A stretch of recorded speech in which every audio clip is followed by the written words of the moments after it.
Bonjour à tous. Avant d'aller plus loin, je vous préviens qu'une transcription est disponible et que vous trouverez un lien dans la description de l'épisode. Aujourd'hui, je vais répondre à une question de Aya sur Instagram. Aya m'a demandé si je pouvais parler de ma connexion avec le Japon. Le Japon, c'est Japan. Aya m'a demandé si je pouvais parler de ma connexion avec le Japon. Alors, je suis moitié japonaise. J'ai grandi, I grew up, j'ai grandi en mangeant japonais, en parlant en japonais avec mon père, en regardant des films de Miyazaki et de Kurosawa, et en allant au Japon de temps en temps, mais pas beaucoup. Est-ce que vous comprenez? En mangeant, en parlant, en regardant, en allant, eating, speaking, watching, going. I grew up eating Japanese. J'ai grandi en mangeant japonais, en parlant en japonais avec mon père, en regardant des films de Miyazaki et de Kurosawa, et en allant au Japon de temps en temps, mais pas beaucoup. Au-delà de mes origines, au-delà c'est beyond. Au-delà de mes origines, j'aime beaucoup la culture japonaise et un de mes rêves, un rêve c'est a dream, un de mes rêves c'est de partir vivre quelque temps au Japon. Et pour rester dans l'ambiance japonaise, aujourd'hui, je vais vous parler de l'histoire insolite.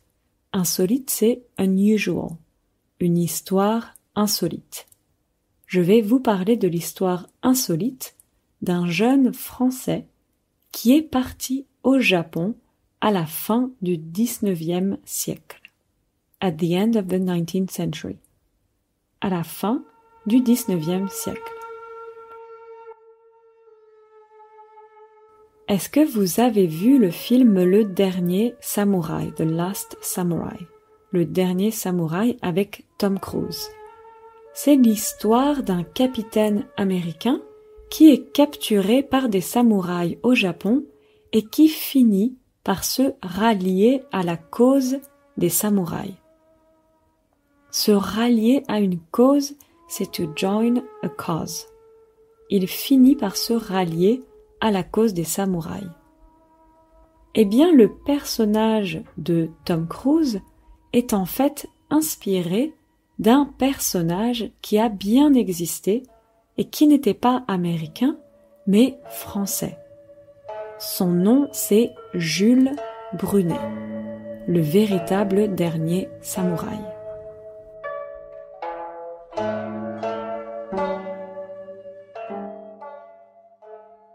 Alors, pour bien comprendre ce qu'il s'est passé, what happened, pour bien comprendre ce qu'il s'est passé, il faut d'abord expliquer un peu le contexte historique de cette époque au Japon. Il faut d'abord expliquer un peu le contexte historique de cette époque, une époque, a period of time, de cette époque au Japon. Au milieu du XIXe siècle, le Japon était en pleine transformation. Jusque-là, le Japon restait fermé au reste du monde. Être fermé, c'est to be closed. Rester fermé, to stay closed. Jusque-là, le Japon restait fermé au reste du monde. Le pays menait une politique isolationniste. Mener une politique, c'est to conduct a policy. Le pays menait une politique isolationniste. Il s'isolait du reste du monde. S'isoler, donc to isolate yourself, par exemple, pourquoi tu t'isoles? On peut dire, je m'isole. Donc le Japon s'isolait du reste du monde. Seulement les Hollandais et quelques pays asiatiques pouvaient faire des échanges avec les Japonais. Cette période s'appelle l'époque d'Edo. Edo is written E-D-O. E-D-O. Cette période s'appelait l'époque d'Edo. L'époque d'Edo a duré, l'époque d'Edo a duré plus de 2 siècles, du début du XVIIe siècle à la fin du XIXe siècle. En fait, Edo, c'était la capitale du Japon. Et c'est l'ancien nom de Tokyo.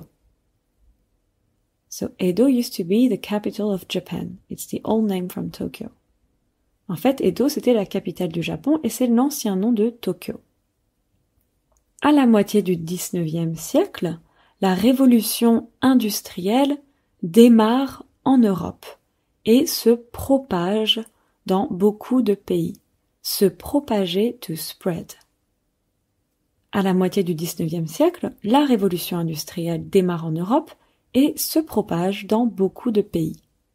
Et avec la révolution industrielle, la société se transforme. Mais pas au Japon, but not in Japan. Mais pas au Japon.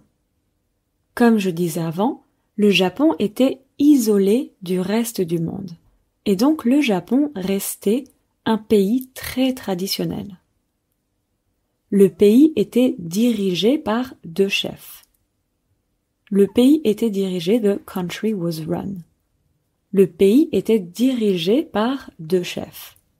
L'empereur, qui avait un rôle symbolique, et le shogun, qui dirigeait vraiment le pays. L'empereur siégeait à Kyoto. Siégeait donc to siege. L'empereur siégeait à Kyoto. Donc Kyoto, c'était la capitale impériale. Et le shogun siégeait à Edo, donc l'ancien Tokyo. Après, il y avait les seigneurs. Les seigneurs, c'est the lords. For instance, the Lord of the Rings, le seigneur des anneaux. Donc après, il y avait les seigneurs qui obéissaient au shogun et les samouraïs qui sont des guerriers. La guerre, c'est the war, donc un guerrier, a warrior. Et les samouraïs qui sont des guerriers qui obéissent au seigneur ou directement au shogun. So just to sum up, on a le pays qui est gouverné par l'empereur et le shogun. Ensuite, on a les seigneurs qui obéissent au shogun et les samouraïs qui obéissent au seigneur ou directement au shogun. En parallèle de la révolution industrielle, plusieurs pays occidentaux colonisaient beaucoup de territoires. Et ces pays occidentaux voulaient aussi développer les échanges commerciaux avec d'autres pays.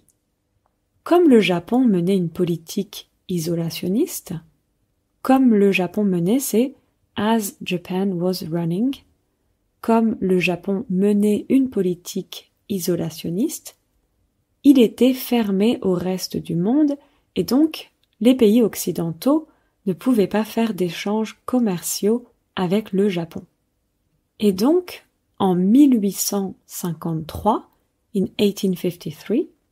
en 1853, il y a eu une expédition militaire américaine dirigée par Matthew Perry. Not the actor who plays Chandler in Friends, who is, by the way, my favorite character with Joey, but that's not the topic. Donc, l'autre Matthew Perry a mené une expédition militaire américaine au Japon et l'objectif de cette expédition était de forcer le Japon à stopper sa politique isolationniste et à ouvrir le pays aux échanges commerciaux. Donc fermer to close, ouvrir to open. So they wanted to force Japan to open its country. L'objectif de cette expédition était de forcer le Japon à stopper sa politique isolationniste et à ouvrir le pays aux échanges commerciaux. Sous la contrainte, under duress or under pressure, sous la contrainte, le shogun signe un accord. Un accord, c'est an agreement. Le shogun signe un accord qui autorise les Américains à utiliser les ports japonais. Un port, c'est a harbor. Sous la contrainte, le shogun signe un accord qui autorise les Américains à utiliser les ports japonais. À partir de là, from that point, à partir de là, c'est progressivement la fin de la politique isolationniste du Japon. Le Japon est forcé d'ouvrir ses portes, to open its doors. Le Japon est forcé d'ouvrir ses portes aux Américains et par la suite aux Russes, aux Britanniques et aux Français. Cette ouverture, une ouverture c'est an openness. Cette ouverture aux pays étrangers a bouleversé la situation économique et sociale au Japon. Bouleverser, c'est to disrupt, to change dramatically. Cette ouverture aux pays étrangers a bouleversé la situation économique et sociale au Japon. Le chômage augmente, le chômage c'est unemployment, le chômage augmente, les prix augmentent et les étrangers, foreigners, et les étrangers amènent le choléra au Japon. Amener c'est to bring. Until then, Japan was not affected by cholera, but then foreigners brought it to Japan. Et les étrangers amènent le choléra au Japon. Cholera is a sickness that can kill very quickly by dehydration. Et en plus de ces bouleversements, la population japonaise est divisée, is divided. La population japonaise est divisée entre ceux qui soutiennent l'empereur et ceux qui soutiennent le shogun. Ceux qui soutiennent those who support. En plus de ces bouleversements, la population japonaise est divisée entre ceux qui soutiennent l'empereur et ceux qui soutiennent le shogun. Donc, comme je disais tout à l'heure, l'empereur a plutôt une fonction ou un rôle symbolique. Et le shogun, c'est lui qui dirigeait vraiment le pays. But more and more people want the shogun to fall and the emperor to become the only leader. Les Britanniques soutiennent les Japonais qui veulent faire tomber le shogun. Faire tomber, literally, to make fall. Les Britanniques soutiennent les Japonais qui veulent faire tomber le shogun. Et de l'autre côté, on the other side, et de l'autre côté, le shogun est soutenu par la France. La France va aider le shogun à moderniser son armée. En 1867, en 1867, la France envoie une mission militaire française au Japon. Et donc l'objectif de cette mission française est d'aider, to help, et d'aider l'armée du shogun à se moderniser. C'est dans le cadre de cette mission française au Japon que Jules Brunet est arrivé au Japon en 1867. C'est dans le cadre de literally it's in the frame of. So it's in this context. C'est dans le cadre de cette mission française au Japon que Jules Brunet est arrivé au Japon en 1867. Au Japon, Jules Brunet se rapproche des samouraïs. Être proche, c'est to be close. Se rapprocher, to get close. Au Japon, Jules Brunet se rapproche des samouraïs. Il leur apprend des techniques plus modernes et il les aide à moderniser leur armée. Il leur apprend, he teaches them. Il leur apprend des techniques plus modernes et il les aide, and he helps them, et il les aide à moderniser leur armée. Jules Brunet, il est intelligent, charismatique, beau is handsome, grand, il faisait 1m85. He was 185. Il faisait 1m85 et il aimait dessiner, to draw. Il aimait dessiner. Pendant cette mission au Japon, Jules Brunet a fait plusieurs dessins de japonais et de japonaises. I put some of his drawings in the transcript, if you're curious. Jules Brunet, il admirait aussi la culture et les traditions japonaises. Donc il y avait une admiration réciproque entre Jules Brunet et les Japonais. Alors, dans quelques instants, je vais vous raconter la suite des aventures de Jules Brunet au Japon, mais avant ça, on va faire une petite pause cinéma, musique, spéciale Japon.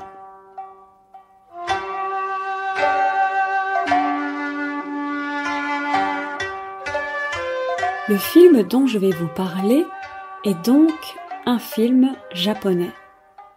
C'est vraiment un des meilleurs films que j'ai jamais vus. It's one of the best movies I have ever seen, but in French we say that I have never seen. C'est vraiment un des meilleurs films que j'ai jamais vus. C'est vraiment un des meilleurs films que j'ai jamais vus. C'est un film en noir et blanc qui date de 1962 et qui a été réalisé, directed, et qui a été réalisé par le réalisateur japonais Masaki Kobayashi, ou en japonais Kobayashi Masaki. En japonais, on dit d'abord le nom de famille et ensuite le prénom. In Japanese, we say first the family name and then the first name. En japonais, on dit d'abord le nom de famille et ensuite le prénom. Par exemple, vous connaissez peut-être le réalisateur Akira Kurosawa. Eh bien, en japonais, on dirait Kurosawa Akira.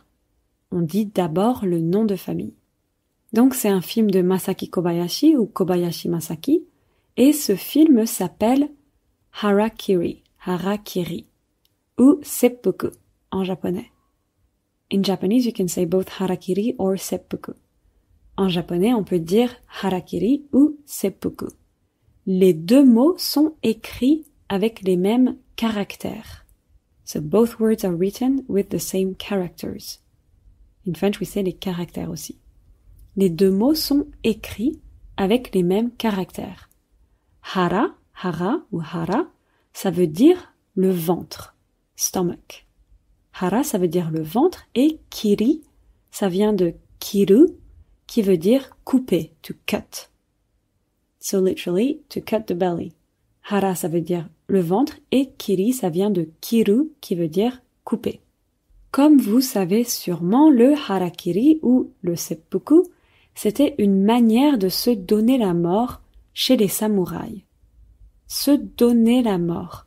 Literally, to give oneself the death. This is a way to say to kill yourself. C'était une manière de se donner la mort chez les samouraïs. So it could be to achieve an honorable death, it could be to follow the death of their leader, or it could be a punishment for samurai who committed crimes. À la fin de la Seconde Guerre mondiale, quand l'Allemagne et le Japon ont perdu la guerre, plusieurs Japonais se sont donné la mort par seppuku. Dans le film de Kobayashi, on est au début de la période d'Edo. Et on suit un samouraï, suivre to follow, on suit un samouraï qui veut se donner la mort par seppuku, mais qui raconte son histoire avant. Je veux pas en dire plus, I don't want to say more than that, je veux pas en dire plus, mais je peux vous dire que ce film est vraiment magnifique et très prenant. So literally, it's very taking, so it's very absorbing. Je veux pas en dire plus, mais je peux vous dire que ce film est vraiment magnifique et très prenant.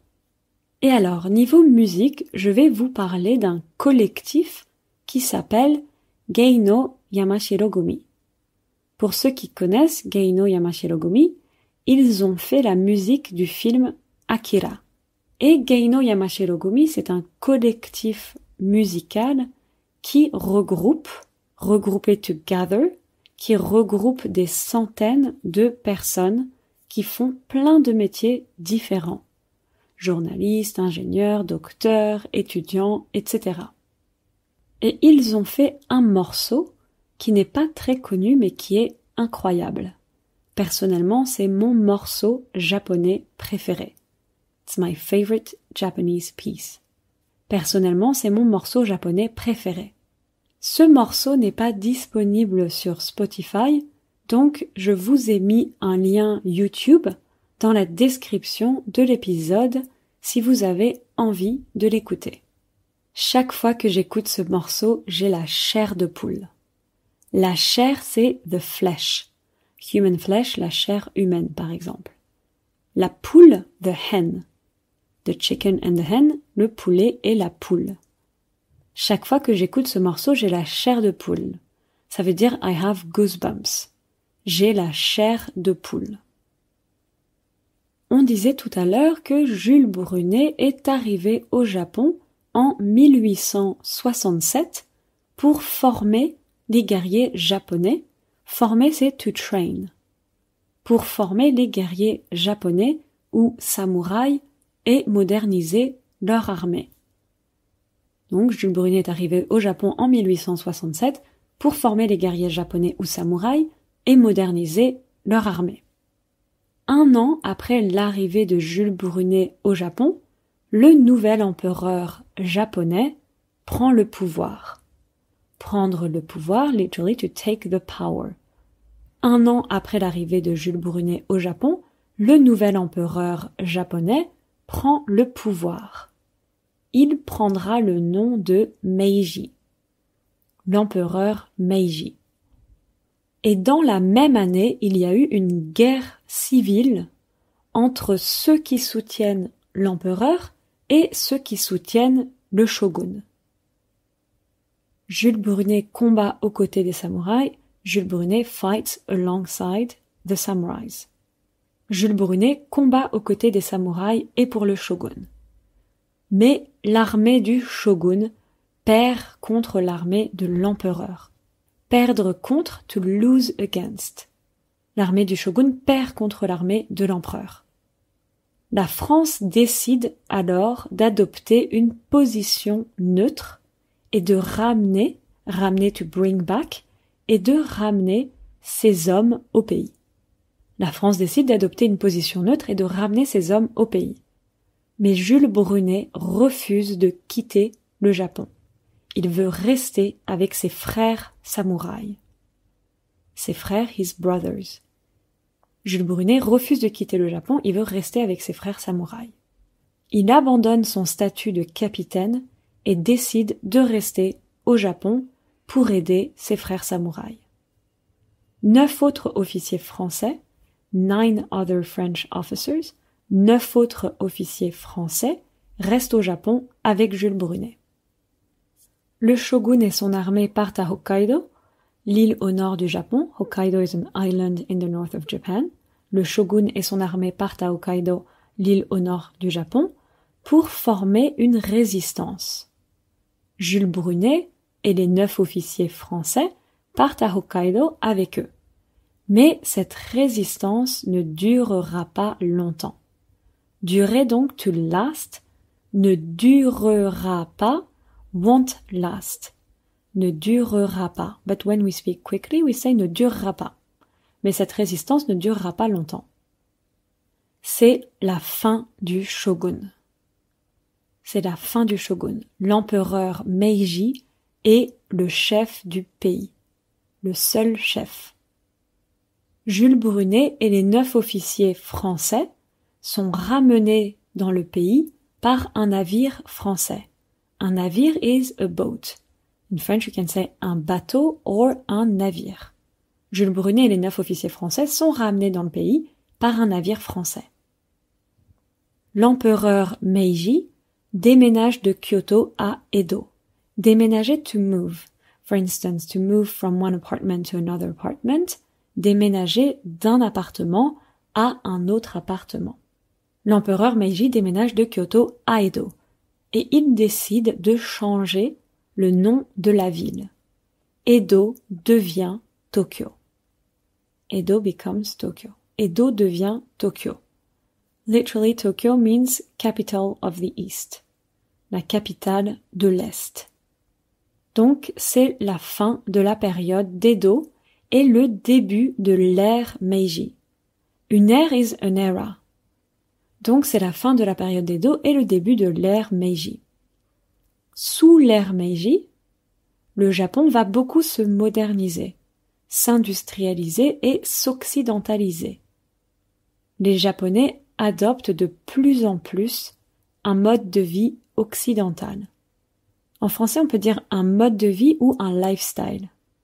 Donc, les Japonais adoptent de plus en plus un mode de vie occidental ou un lifestyle occidental, et ils vont aussi adopter le style vestimentaire occidental. En français, on peut dire le style vestimentaire et on peut aussi dire le dress code. Dress code. Le dress code.